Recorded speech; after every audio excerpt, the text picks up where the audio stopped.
नमस्कार, आप देख रहे हैं राजस्थान ग्रामीण लाइव न्यूज चैनल।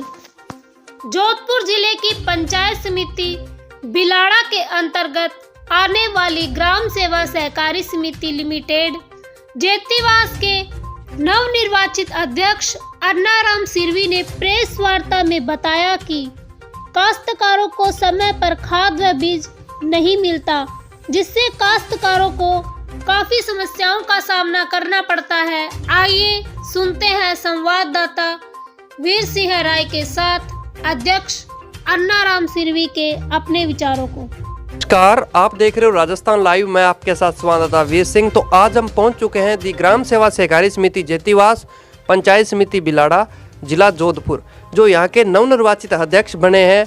उनसे आज खास मुलाकात के अंदर हम बात करेंगे। हमारे साथ जुड़ चुके हैं अध्यक्ष साहब अन्नाराम जी सिरवी, जिनसे आज खास मुलाकात के अंदर बात करेंगे क्या मुद्दे हैं, क्या मसले हैं, किन उद्देश्यों को लेकर ये चुनावी मैदान में आए थे। जैसे कि आपको बता दें कि ये पिछले कार्यकाल के अंदर भी यही अध्यक्ष है, अभी दोबारा भी रिपीट हुए हैं।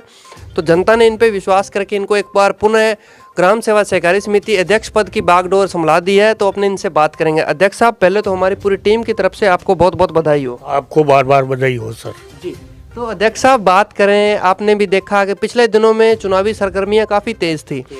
अगर बात करें अपनी चुनावी प्रक्रिया की, तो चुनावी प्रक्रिया किस प्रकार की रही? चुनाव हुए या निर्विरोध? नहीं, चुनाव हुए सर, वार्ड में चुनाव हुए थे और कुछ निर्विरोध वार्ड भी हुए। जी जी, ठीक है। नहीं, वो चुनाव हुए, उस चुनाव में मेरे तो चुनाव हुआ जी, उस चुनाव में मैं जीत गया सर। जी, जनता ने मुझे चाहा और मुझे जिताया। जी जी, इस जनता का मैं आशीर्वाद लेके आया हूँ। जी जी। तो अध्यक्ष साहब, बात करें आपके राजनीतिक परिचय की, राजनीति में कितने टाइम से हो? राजनीति में मैं हूँ सर सन 75 से। जी। और 75 के अंदर कुछ पद पे भी रहे हो या पहली बार ही? नहीं, 75 के अंदर पहली बार ही राजनीति में आया था। ठीक है। सन 94 में सर मैं वार्ड बन पड़ा। जी। उसे मेरे बनने की इच्छा होने लगी। जी। ठीक है। और सन 2006 में मैं कोऑपरेटिव का चुनाव लड़ा। जी। वो एक मत से मैं हारा। जी। और बाद में मैं जीता और जनता ने चाहा और मुझे 11 साल के लिए निर्वाचित किया। जी। अब की बार जनता का मोह और मेरे ऊपर ज़्यादा किया, विश्वास मेरे पे ज़्यादा किया और उन्होंने मुझे सम्मान दिया, इसलिए मैं जनता का आभारी हूँ। जी।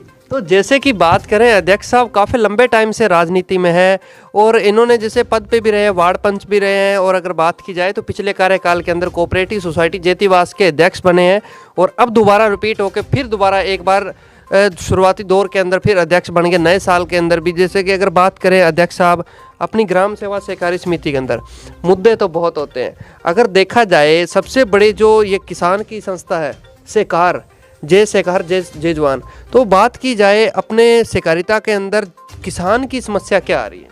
किसान की समस्या तो मेन समस्या तो खाद और बीज की आती है जी। और उसको ज्यों ही खेती बोने के टाइम आता है उस टाइम ऋण की आती है। जी। जो ऋण उसको टाइम पे मिलता है और खाद टाइम पे मिल जाता है और बीज टाइम पे मिल जाता है तो किसान के कोई तुरंत समस्या नहीं है। ठीक है। नहीं, विशेष करके खाद अब की बार ऐसी परेशानी में डाल दिया सर, जो खाद नहीं मिला लोगों को, जो कहीं से 20 किलोमीटर जाके, कहीं 30 किलोमीटर जाके जहाँ खाद का उपयोग पड़ा था वहाँ से लाके खेती बोई है। ठीक है। इफको कंपनी वालों ने इफको देना बंद कर दिया, इफको बेचते नहीं है, सॉल्टेज है। खेती बोने की टाइम के सॉल्टेज आ रही है, वो बड़ी दिक्कत हो रही है। जी जी। तो अध्यक्ष साहब, बात करें जैसे कि यूरिया और डीएपी की सबसे भारी किल्लत देखने को मिली। आपने भी देखा, किसानों की लंबी लंबी लाइनें लग रही थी, किसान दर दर भटक रहे थे। काफ़ी अध्यक्ष हैं वो भी कह रहे हैं कि हमने भी ब्लैक के अंदर खाद खरीदी, खाद का जो रेट था उससे अधिक पैसा दे के भी खाद खरीदनी पड़ी, मजबूरी होगी किसान की।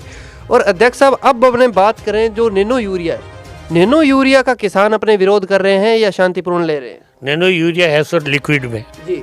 तो किसान इससे डर रहे हैं कि एक टंकी ट्रैक्टर के पीछे लगाते हैं, उसके 300 रुपये लग रहे हैं। जी। और नैनो यूरिया उसमें डालेंगे तो ये 600 रुपये में पड़ेगा।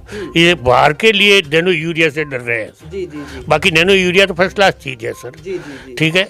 ये ज़मीन को भी नुकसान कम पहुँचाती है, पर नैनो यूरिया के लिए भी बाहर ज़्यादा हो जाता है, इसलिए किसान नहीं ले रहे। जी। तो जैसे कि अध्यक्ष साहब का कहना है कि जो नैनो यूरिया है वो वैसे अच्छी चीज़ है। अगर देखा जाए तो हमने भी सर बात की, इफको वालों से भी बात की, उन्होंने बताया कि सर जो दानेदार यूरिया होती है वो सीधी ज़मीन पे अटैक करती है और जो ये नैनो यूरिया है ये पत्तों तक सीमित रहती है।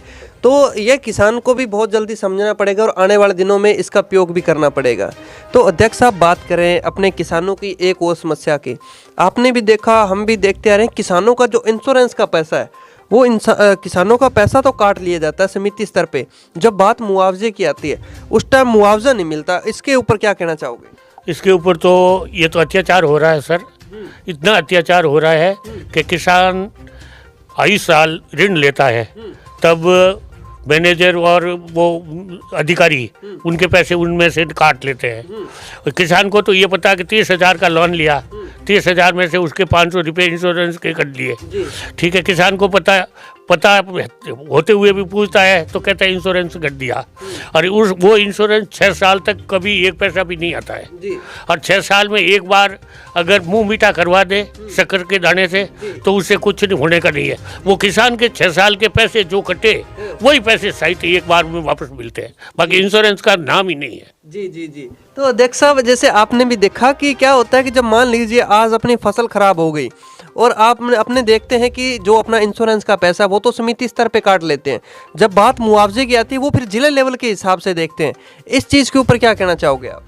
यहाँ के किसान समिति तक ही सीमित रहते हैं, वो न तो आगे जाते हैं, वो सिर्फ इस मुआवजे के हिसाब से हमसे लड़ते हैं या हमारे मैनेजर से लड़ते हैं। कहते हैं लाओ नहीं थे वो मोरो बीमो करेड़ो पैर लाओ को नहीं, या पैर थे लाइन खाएगा पैर मोर तो ही तो पहुँचे तो हमें तो कटी देगी को नहीं। ठीक है, किसान आगे नहीं जा रहा है, उनसे लड़ने के लिए नहीं जा रहा है, इनका मतलब कोई बहिष्कार नहीं कर रहा है। तो अध्यक्ष साहब, अगर आप जैसे कि 5 सालों के लिए आपको बागडोर संभाला दी गई है, अगर अपने किसानों के साथ में आपके क्या कदम रहेंगे जो इंश्योरेंस का पैसा है वो किसानों को दिलवाने के अंदर? वही किसानों को दिलवाने के लिए सरकार से और इंश्योरेंस कंपनियों से हम बात करेंगे और उनको अनुभव कराएंगे। ऊपर बैठे उन मिनकों को, उन अधिकारियों को अनुभव नहीं है तो उनको ये अनुभव कराएंगे कि पैसा किसान तक पहुंचता नहीं है, तो इसकी कुछ न कुछ कार्रवाई की जाए। तो अध्यक्ष साहब, अगर अपने और बात करें किसानों की, ये समिति के दायरे में समस्या तो नहीं आती, लेकिन किसान की बहुत बड़ी समस्या बन गई है जो लाइट की है। तो लाइट की बात करें तो अपने किसानों को यहाँ लाइट कितने घंटे मिल रही है? लाइट 5-6 घंटे से ज़्यादा नहीं मिलती है सर। कभी 6 घंटे देते हैं तो रात में दे देते हैं, और कहते हैं रात में लेते हो तो 6 घंटे देंगे और दिन में लेते हो तो 5 घंटे देंगे। ये तो एक तरह का कंडीशन हो गई सही, ये वो क्या कहते हैं नहीं सर, वो ठीक हो गई है इनकी, मतलब कि ये तुम मुझे देते हो तो मैं आपको ये देता हूँ। तो किसान तो पैसे भर के भी मुआवजा देता है। जी जी जी जी। तो जैसे कि अध्यक्ष साहब का कहना है कि किसान के साथ जो अड़ी लगाने वाली बात हो जाती है, जैसे मातृभाषा में कहते हैं कि किसी चीज़ की अणख रखना या अड़ी लगाना, वो बात हो गई कि अगर रात में लेते हो तो 6 घंटे मिलेगी, अगर दिन में लेते हो तो 5 घंटे मिलेगी। तो ये तो किसान के साथ अन्याय हो रहा है। तो अध्यक्ष साहब, बात करें अपने और जिन्होंने आज आपको इस पद पे बिठा दिए गए, इस पद का ताज पहना दिया गया है, वो आपके वार्डवासी भी देख रहे हैं, जो आपके मेंबर हैं, आपके वोटर सपोर्टर भी देख रहे हैं, क्या कहना चाहोगे उनको? मैं उनको बहुत बहुत करवद निवेदन करना, आशीर्वाद लेना चाहता हूँ और धन्यवाद देना चाहता हूँ कि उन्होंने मेरे पर विश्वास जताया। भगवान उनका विश्वास मेरे से बराबर बनाए रखे और उससे दुगुना बनाए रखे। जी, तो ये थे हमारे साथ ग्राम सेवा सहकारी समिति जेतीवास के नवनिर्वाचित अध्यक्ष अन्नाराम जी सिरवी, जिनसे आज खास मुलाकात के अंदर बात की। अध्यक्ष साहब, नववर्ष भी अभी चल रहा है, अब आने वाले गणतंत्रता दिवस पे अपने देशवासियों को, ग्रामवासियों को क्या संदेश देना चाहोगे?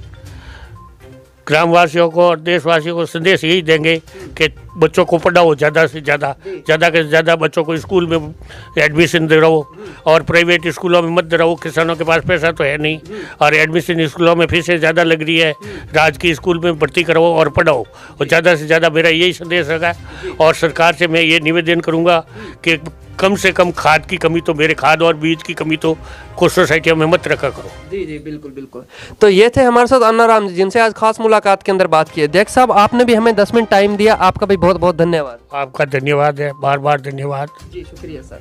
देखते रहिए राजस्थान लाइव में आपके साथ संवाददाता वीर सिंह। इसी तरह हम आपको नए नए अध्यक्षों से मिलाते रहेंगे, नई नई बातें सुनाते रहेंगे, नए नए विचारों के साथ बने रहिए हमारे साथ। जय हिंद, जय भारत।